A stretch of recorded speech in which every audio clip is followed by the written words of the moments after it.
Yo mga idol, good morning. Kumusta po kayong lahat dyan? Sana nasa mabuting kalagayan po kayo. Sana mag-ingat kayo palagi mga idol. Pasok tayo ngayon mga idol dahil marami kaming delivery. May dumating kami 2 container noong Biyernes saka Sabado.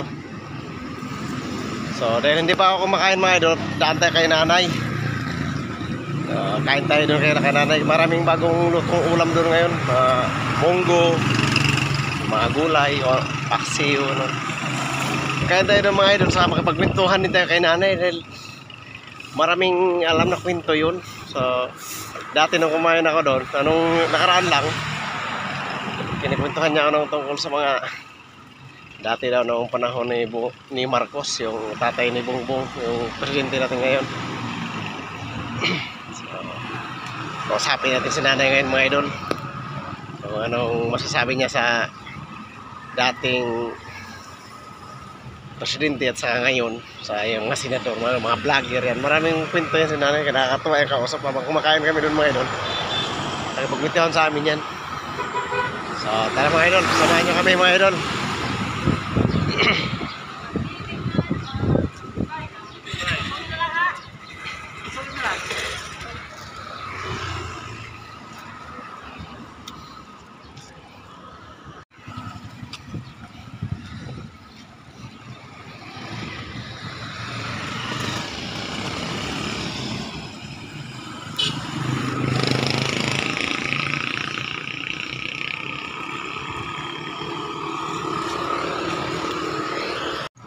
So ayun mga idol, dito na po tayo kay nanay.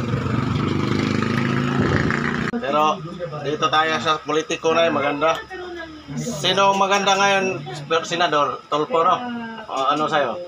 Tolpo, okay ba sa'yo? Senador? Si Ruben. Senador? Ruben Padilla. Ayaw ko kay Ruben. May utak yun. Si Ruben pa malakas kasi si ano eh. Malakas kasi si Ruben kay Duterte. Pero sa tingin mo, Idol Rapi Tolpo ayos naman, no? Oo. Kasi ano?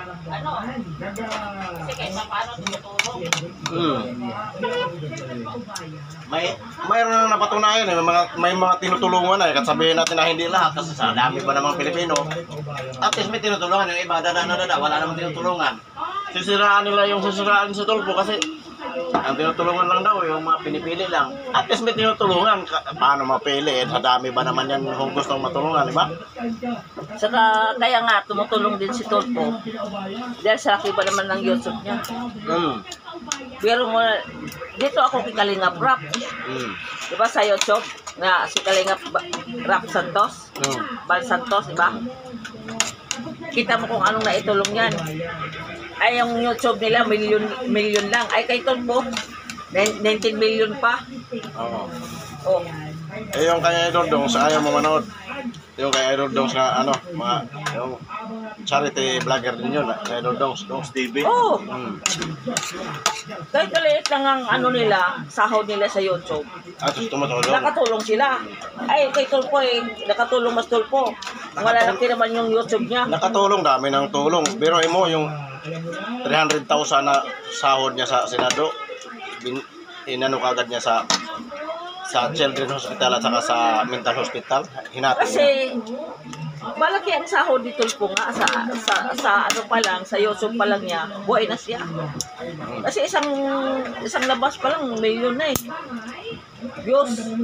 Kita mo si Kalingap Rap, yung tauhan niya, naka 1 million views. Niregaluhan niya ng 1 million. Oo. Oh. Si Tolpo pala, niregaluhan yung mga bata-bata yun ng 1 million. Oh. Tama. Dito na ako kaya no. Pero panoorin mo si Idol Dongs TV. Tumutulong din yun. Oo, tumutulong din yun. Charity vlogger yun. Tumutulong yun sa mga nasa bukid, mga... Oo. Oma, bibigyan ng kalabaw. Tapos yung pasaway, yung ano siya, ano yung katawan niya, yung mukha ba siyang ano, grasang tao. Tapos ganyan siya. Kunwari, di ba? O, kunwari siya. Eh, naglalakad siya. Eh, gustong sumakay ng, ay, yung sidecar ba, motor ba, tricycle. Pinara niya. Ba, ayaw nila yung iba. O, dinadada siya. Pang-apat na tricycle. Pinara niya. Sila kay siya. Yun ang binigyan ng 50,000. Eh, kano pala alam, pasaway. Ayaw niya magpasakay nga. 50,000 kaya yun. Di ba nila akalain na vloggers pala yung nagbigay ng 50? Kaya yun ang tao, huwag kang pumili kahit anong katauhan niya, ang katauhan niya. Kung mayroong manghingi sa iyo ng limos, bigyan mo. Oo. Kahit anong katauhan niya. Di ba? Di pa nga yung nanilimas nagpapanggap na bata dyan na eh. Matanda. to. Saan? Mapapanggap na matanda pero bata pa. Oh, yan nga. Galit niya sa Pedro. Kasi minsan mayroon nagsusobre-sobre dito. Ngayon, nagbigay ng sobre. Magalit na sa Pedro. Kasi ano eh, ako talaga, wala akong pakialam kung manluloko ka o ano, basta ako nagbigay sa'yo. Oo. Kasi ang Panginoon nagtingin sa atin eh. Bahala ka kung niloko mo ako. Basta ako nagbigay sa'yo. Oh. Kasi ang Panginoon nagtingin sa atin. Eh, sabi ko, Pepe, magbigay ka kahit yung may sobre-sobre. Magbigay ka kahit peso. Huwag ka na lang magsalita. At least, ay putay na, magbigay kayo, manluloko lang yan. Ay, dapat pang ano mo. Kaya nga, Diba kaya pwede? ako,